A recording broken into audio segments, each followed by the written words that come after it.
In fact, the number of companies we have queuing up to take and pay these teacher interns is bigger than the number of interns we can provide. We want them to be literate of being able to read the room.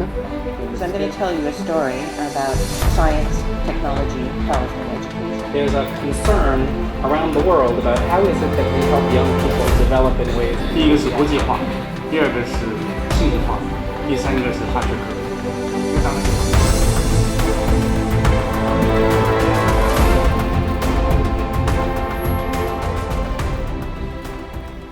And let me say, first of all, the reference to pipeline, it only might be with my colleague from Toronto, Glenn, but in the Canadian situation, the politics of pipeline are pretty big.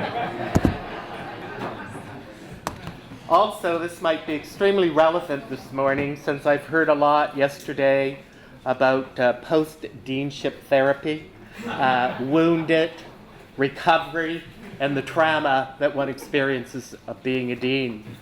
Moving to a more serious note, I think that many of you would know that the leading cause of death between those 13 to 24 years, the second leading cause of death is suicide. That the World Health Organization has indicated that mental illness is one of the leading illnesses we now have globally. At UBC, we had 8 suicides in the fall semester of 2016. Those are the documented and recorded ones.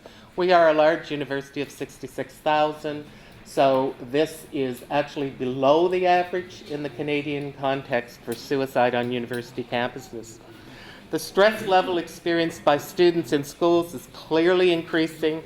By teachers, the stress level is clearly increasing, particularly with some populations. The trauma experienced by some refugee and immigrant children entering classrooms in the Canadian situation, the stress is very high. So we in the Faculty of Education, some of you would have a sheet in front of you, at UBC decided to respond.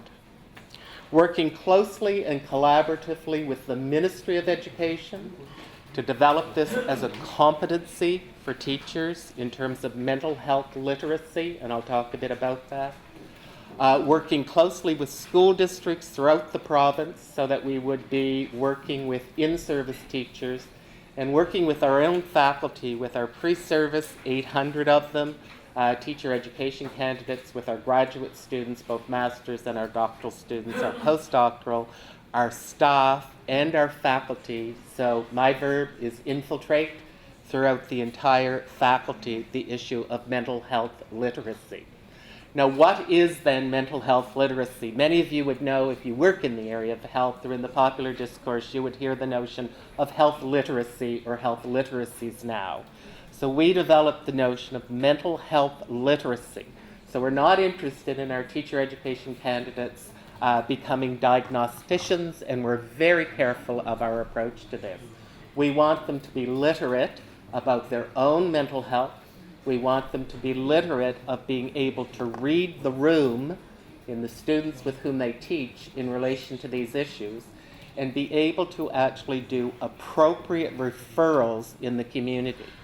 So the stats you have, we've also been very fortunate in the Canadian system. The federal government funds Canada Research Chairs, Tier 1, Tier 2, extremely competitive, particularly for those of us in education perhaps to secure them. And I've just in my faculty's managed to secure a new Canada Research Chair in mental health literacy. I'll just make a comment too, because this is important to note, and Glenn would know this, that these funded chairs now have to be filled by 4 of the designated groups by human rights legislation. This is a real shift in the Canadian context, so I have to fill that chair Indigenous, a woman, a racialized faculty, or disability. And those are the only 4 categories. We now have to advertise that way. That's a bit of a sidebar, but it's actually related to the whole issue. Mental health is not equally distributed across groups. So, you will see on your sheet that we have developed a MOOC. It's available to all of you. We're very proud of our MOOC. It's had great uptake. It's double that number now. We also have a mental health literacy curriculum for pre-service online. You can fetch that on our website. Teacher candidates, we've infiltrated the entire program, so of course more of it's done in one course than another, but it's throughout the program. We're offering summer institutes on our campus for in-service teachers. What's lovely about this is districts are funding them to come, so they're not paying out of their own pockets for professional development. We also have another model, I don't use this language much anymore, but about train the trainer, where districts are sending 3 people to us to go back and do this work in their districts. And of course, we have we're a research-intensive university, we have a research project attached to everything, and there are a number of research projects attached to all of this, and we have a number of publications out of that. We also have brought this to the Canadian Committee of Deans. We actually do have one, it hasn't been mentioned here. There are 63 faculties and schools of education in the nation in Canada, so we have a very active Canadian Deans. Glenn and I are the only 2 here because the rest of them are meeting at the same time that we're meeting here. We've taken this to other faculties at UBC with great uptake. So we're very happy with this program and we think it's really necessary. Thank you.